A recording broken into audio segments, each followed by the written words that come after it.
रामेश्वर भट्ट की जे आज्ञा करतायत अभंगाच्या वह्या पायामध्ये बुडवून टाका, म्हणजे कधी काळाचे असणारे शत्रू, कट्टर शत्रू.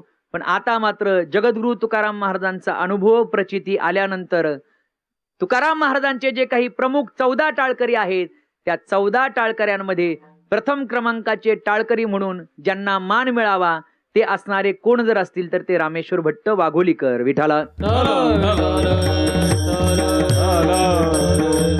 आणि मग काय, अशा पद्धतीने जगद्गुरु तुकाराम महाराजांचा अधिकार लोकांना कळू लागला, प्रचिती येऊ लागली, कीर्तन होऊ लागले, कीर्तनातून समाज मन ढवळून निघायला लागलं, लोकांना आनंद वाटायला लागला, अनेकांना आपल्या उद्धाराचा मार्ग भेटू लागलेला आहे.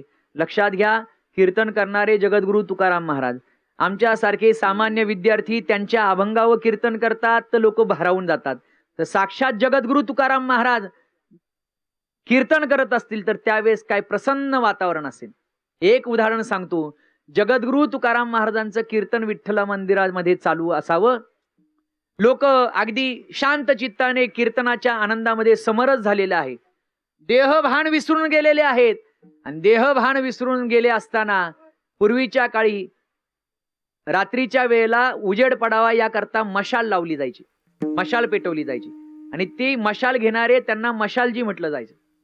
तुकाराम महाराजांचं कीर्तन चालू होतं, लोक सगळं विसरून गेले, आणि विसरून गेल्यानंतर लोक त्या कीर्तनामध्ये एवढे तद्रूप झाले, श्रोते तद्रूप झाले. यात काय विशेष, ज्याने हातात मशाल घेतली होती तोही सगळं विसरून गेला. म्हणजे त्या मशालीला तेवत ठेवण्याकरता वेळेवेळेला त्याच्यात तेल टाकलं पाहिजे, विसरला तो. आणि परिणाम असा झाला की मशाल त्या ठिकाणी विझली गेली. आणि आता मशाल विझलेली आहे म्हटल्यानंतर मंदिरामध्ये अंधार झाला पाहिजे ना, पण तसं झालं नाही. उलट मशालीच्या उजेडाने जितकं